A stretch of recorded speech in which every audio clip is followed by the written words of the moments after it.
Hello, this is Michael Hexter, and welcome to Politics 2100 here on YouTube. So I'm calling this episode At Root, Israel/Palestine conflict based on Euro-American racism, colonialism, and capitalism. So this episode is based on me absorbing what I can, mostly funneled through social media, like X or I don't want to call it Twitter and other social media platforms, in sort of catching up on details of the founding of Israel and the state of Israel. Again, I'm not a historian of that area. This is fitting this in to explain the current conflict, but also to explain the extreme racism against Palestinians and the erasure of Palestinian personhood in the media and its justification by Zionist ideology, and that or you could say right-wing Zionism, but in any case, the you can see by looking at the roots of the founding of the state of Israel in starting in the early 20th century, and then thereafter, after the Second World War, that Israel is based on a Euro-American racism and a sense of a hierarchy of human beings, where some human beings are due to some factor or another relative to their skin color, depends on or ethnicity or religion. Some of which coincide with this conflict in the Levant, Israel-Palestine.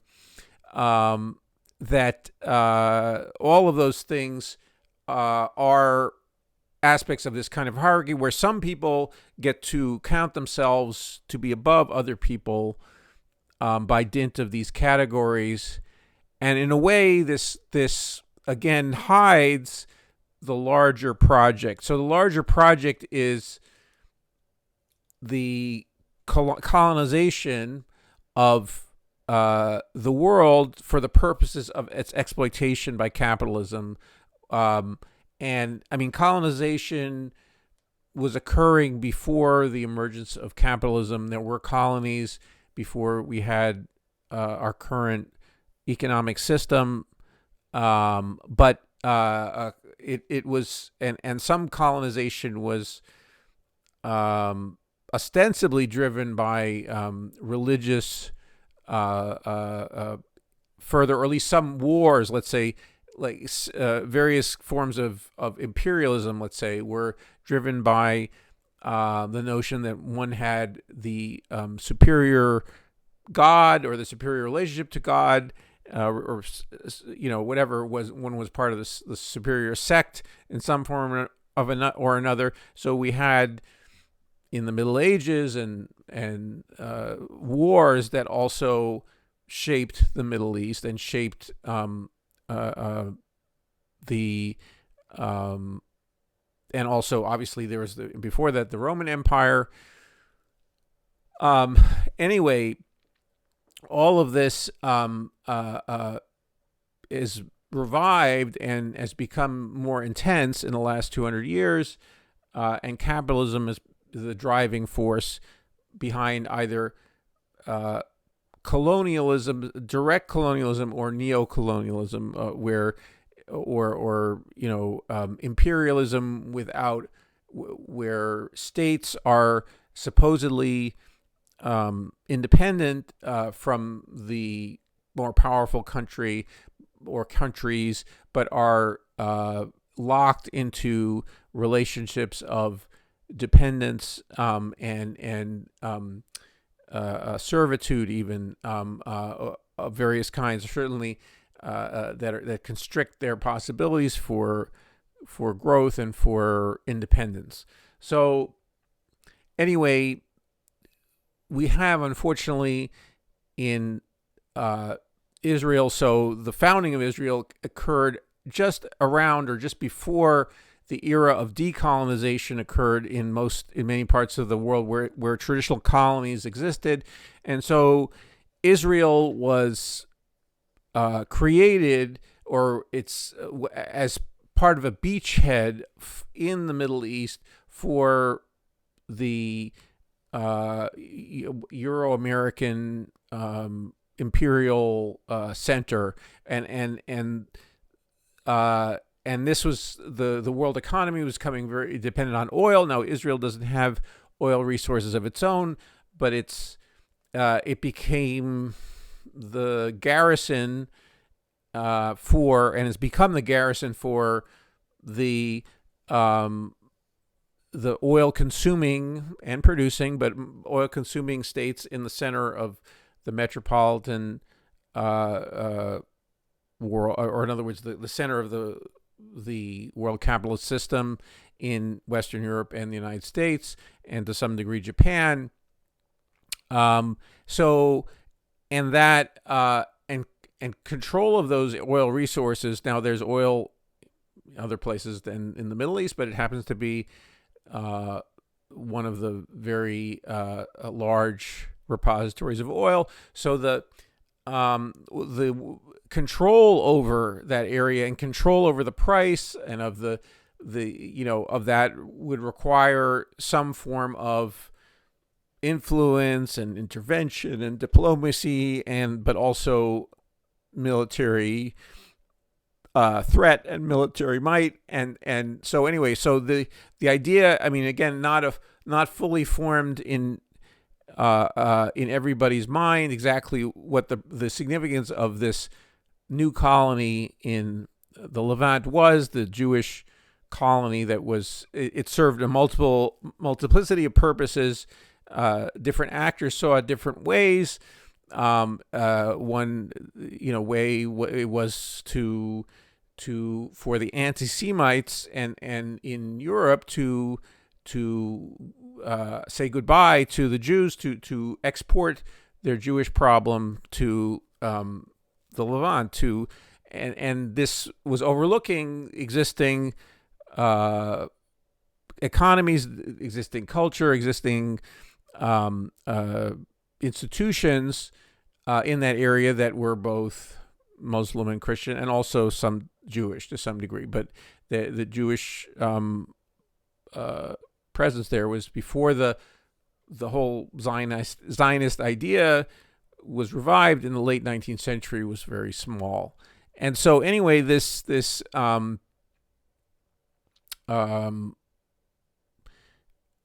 we see then reflected in current day. So this is distant history. So the British, who were the colonial power at the time that created this new colony of Jews to, in part, be this sort of European incursion into that area, and that the Jews were considered to be more European than the Palestinian people who live there, and so they were considered to be better allies and better way to control that area through this presence. And so, on the other hand, that's not the story that is told by the State of Israel, or it's told in a way in the frame of the discourse. So the frame of discourse is that we're the only democracy. Not really, but they're not really democracy because they're an ethno-state, and so there's no democracy for the millions of Palestinians who live in that area. So, in other words, control over the basic conditions of living, the ability to choose leaders, so forth and so on. so that that assertion includes within it this assumption that goes back to the founding of Israel. In other words, that we are this incursion of Europeanness into or Euro-Americanness into this area, because now the largest Jewish community in the world is in the United States, and that has been there has been efforts to a lot of the support for the United States has been the largest giver of aid to Israel, and also you have many Jewish people in the United States seeing themselves, not everybody, but there are people who see themselves as being quasi Israeli or quasi they're, even though they're not from Israel, or they feel like this is their nation, their second nation, so to speak. And a lot of people in the United States have different identifications with different countries, but larded onto this, if you excuse my use of words, onto this identification is also this sense of great threat which is from recent history. There have been great threats to the Jews and their existence, especially in Europe. But this is supposedly the thought is it's the protection for Jews against anti-Semitism. But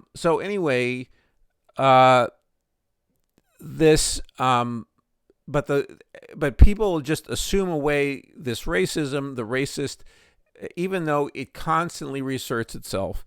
So we have Israeli politicians who assert with total, as if there is that basically they can level Palestine or Palestinian neighborhoods, and they can really kill Palestinians essentially at will. It's an eliminationist view of Palestinians, or it's a subject that they basically they're animal. They usually, the word animal was used by a high government official of Israel. So, and they don't see that as being in any way contradictory to their sense of being, quote unquote, a liberal democracy.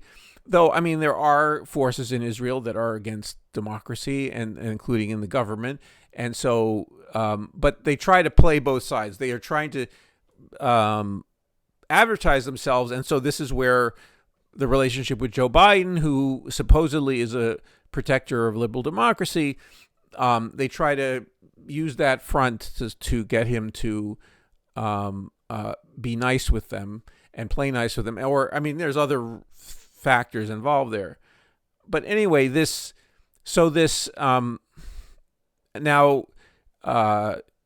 in terms of Jews, what are the Jews' code of color or race or so on and so on?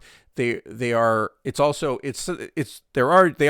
supremacists. In other words, so the Israeli state is a Jewish supremacist state, and it's kind of white supremacist in some ways. There's colorism in Israel.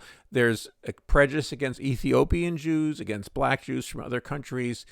So there's a white racism there as well, even though, and in a way, in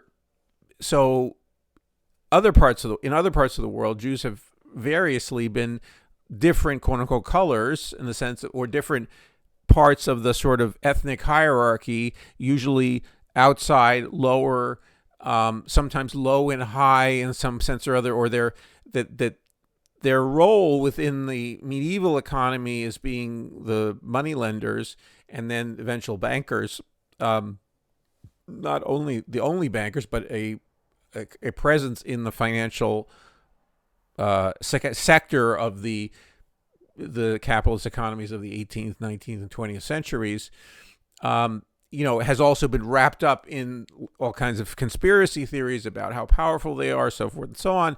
But their status as people is considered to be problematic, non-white, not us in many European countries, most European countries, and also in the United States,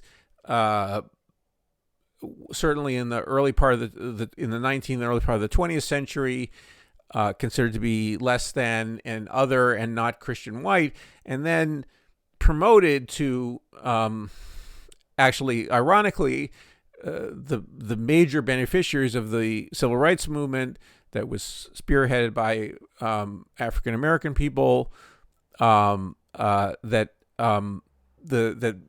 Jews were essentially promoted into whiteness after the 1960s, but again, with the fear in the background, though, and concern about still that they could be ejected from that because they're not Christian, or they and that's considered to be in the racial hierarchy in the United States, considered to be the most protected group by the right wing, by this people who think in racialized terms. So anyway, so this, in the soup of racialist ideology that people have with them in different forms, in different intensities, it's become, or in Israel, it's extremely intense, and they want to assert themselves using any means possible that they are superior. They are supremacists over Palestinians, and furthermore, that Palestinian suffering, death, what they say, it all doesn't matter. It's they need to be either ignored or possibly or ejected or exterminated, and so anyway, and this is now in a. There are reasons to think that this way of using race and racialist thinking to manage capitalism, or to be of service to capital, has its downside, and has its that this could blow up. In other words, this kind of identity based conflict can draw people in and make them extremely angry, and also and call for revenge, and then also have a government who's very highly armed to go out and to rampage, or to start to create conflicts, and as the Israeli government is doing, to cause as both an emotional outburst, but also as a way to assert again this kind of this sort of role that the far right government of Israel is exploiting to increase its power, and also to insulate it from criticism. And so anyway, I think this is not. It's an interesting, or it's not. It's a tragic confluence of events that led to the formation of the State of Israel. It's tragic also in that it is a late colonial settler. So what we see happening there is more typical in a way of early colonial barbarity, where colonial powers basically disregarded the humanity of that they saw them as subhuman, the people who were as animals or other non-human beings, and therefore would do things that had no that they didn't feel bound by law and by custom, and so there are certain fake ways that the Israeli government thinks that it, or advertises itself as being rule-based, law-based country, but it's really it's not, and it acts in a way as has happened in the United States in the early phases of the basically the expropriation of the land there from the indigenous people there, and the genocide of indigenous people in the United States. So anyway, so these are things that are hard to understand from people who want to live in a world of very, comfortable concepts and comfortable ideas, and also especially for Jewish people who want to consider themselves to be civilized and there is a whole strain of Judaism or secular Jews, people who emerge who are universalists, who want to see like as I am, want to see universal rights conferred on everybody and protected for everybody, and not damage, and not and just to say, people are people. And so it's very hard for people to see, to understand that people are in our name, in the name of, or in the name of Jewish people, let's say, they're perpetrating colonial level barbarities, okay, and of an era that is long gone, when there was no social media, when there was no television, when there was no radio, and so and when there were newspapers, but they were, they weren't covering what was happening in the periphery of the world capitalist system. So anyway, I think, for some people, what I'm saying is either shocking or it's just a platitude. It doesn't add anything to their understanding. But I think it's important just to stake this out and say, this has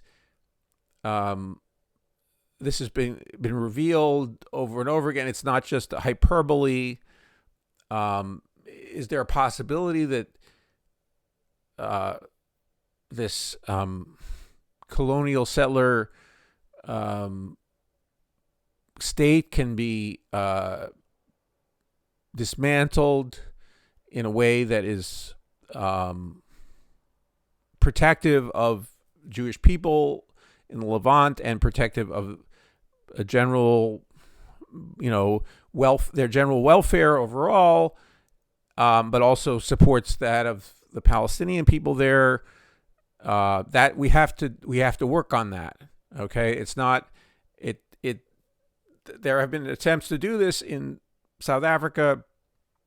There are other places to learn from. Maybe it's a very, very difficult challenge. Also, given the confluence of these three major religions in that area, seeing that area as their holy land, it makes it very hard to sort of create a modern society for all that, so all three of those faiths can feel comfortable with the way things are going there, so forth and so on. And again, I'm not a particularly religious person, so that's a lesser concern for me. But still, that particular area of the world still has certainly historical resonance for those major religions. So anyway, this conflict then has a lot of different threads through it that are not exactly like other conflicts that we've seen, but it does have similarities to, as I was saying, colonial rule in other areas. So anyway, please share your thoughts and reactions in the comments, and also please subscribe to Politics 2100 for notice of future videos. Please like this video if you got something out of it, and I look forward to seeing you in the next episode.